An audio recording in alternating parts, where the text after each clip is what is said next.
ದೇವರೇ, ಈ ಕೈಯಿಂದ ಎಷ್ಟೋ ಶಿಲೆಗಳನ್ನ ಕೆತ್ತಿದ್ದೀನಿ, ಆದರೆ ಈ ಶಿಲೆನ ಕೆತ್ತೋದಕ್ಕೆ ಯಾಕೋ ತುಂಬ ಭಯ ಆಗ್ತದೆ.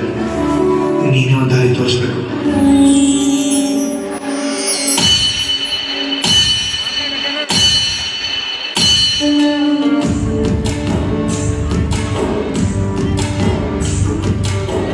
ನೀನೇ ರಾಮ, ನೀನೇ ಶ್ಯಾಮ, ನೀನೇ ಅಲ್ಲ, ನೀನೇ ಯೇಸು, ನೀನೇ ಕರ್ಮ, ನೀನೇ ಧರ್ಮ, ನೀನೇ ಮರ್ಮ, ನೀನೇ ಪ್ರೇಮ, ಪ್ರೇಮ ಜೀವನ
ಕಣ್ಣು.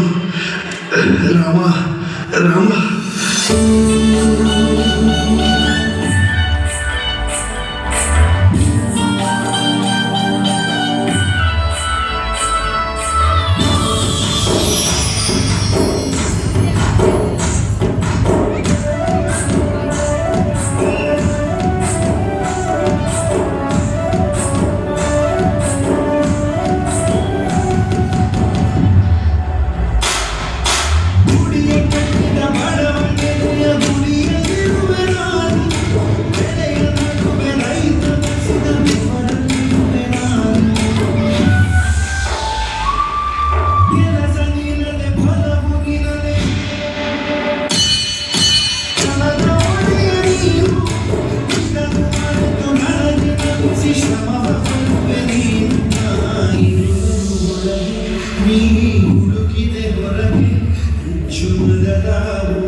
ಶಿಲ್ಪಿಗಳು ಕೆತ್ತಿದ 3 ಶಿಲೆಗಳಲ್ಲಿ ಅಂತಿಮವಾಗಿ ಮೈಸೂರಿನ ಅರುಣ್ ಯೋಗಿರಾಜ್ ಅವರು ಕೆತ್ತಿದ ರಾಮಲಲ್ಲನನ್ನು ಪ್ರತಿಷ್ಠಾಪಿಸಲು ಆಯ್ಕೆ ಮಾಡಿದ್ದಾರೆ.